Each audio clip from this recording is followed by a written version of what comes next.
Hey, welcome to Geo's Garage. What I'm going to do is I'm going to show you guys a little control tester I made for the idle speed controller. It has 3 AA batteries that operate the system. The reason why is because the computer components on a Metro do not require more than 5.5 volts. If you do, you could actually cause a feedback or an issue with the computer. Now, the idle speed controller mounts on the back of the throttle body of a 1.0 or a 1.3. Its main purpose is to control the idle, keep the car from stalling, keep the idle up high enough when it needs to be, like cold starts or under a load. Now, this is a known good one. It comes out of a 1997 1.0 throttle body. We're going to plug in. I have a power switch. I have an extend and retract switch with lights.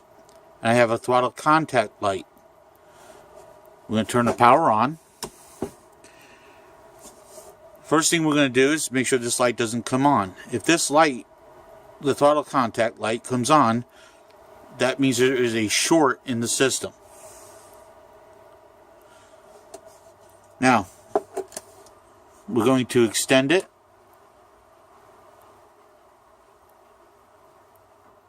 And we're going to retract it.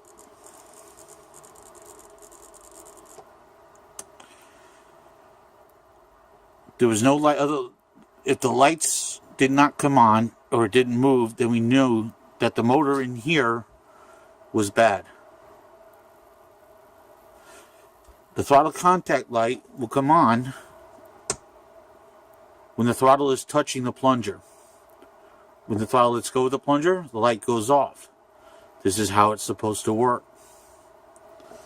It tells the computer that the throttle plate is touching, and it can adjust the idle at that point.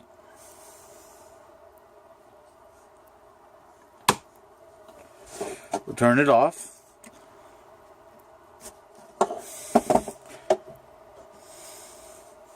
Now, we're going to bring in this one.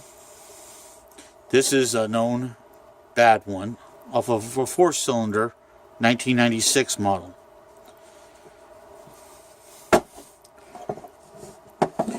If you notice, there's no difference between the 4-cylinder or the 3-cylinder.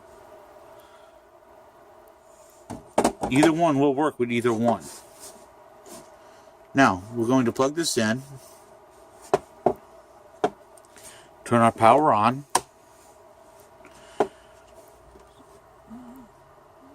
Apparently there's no short in the system, otherwise you would have a contact light. So now we're going to extend it. And we're going to retract it. Okay. If you notice, the light came on. That's not supposed to happen. That usually means that the Hall effect switch is shorted. Now we're going to go all the way down. You notice the light went off. Now, when you apply pressure, if you notice it snapped.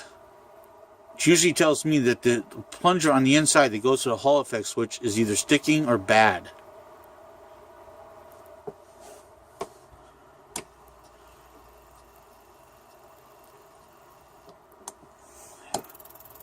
See how it came on again as soon as I went to retract. First, I thought it was just a plunger, but I did open this one up and found out that the Hall effect switch was damaged. That's why it's doing it, is because it catches it and it stays in that position.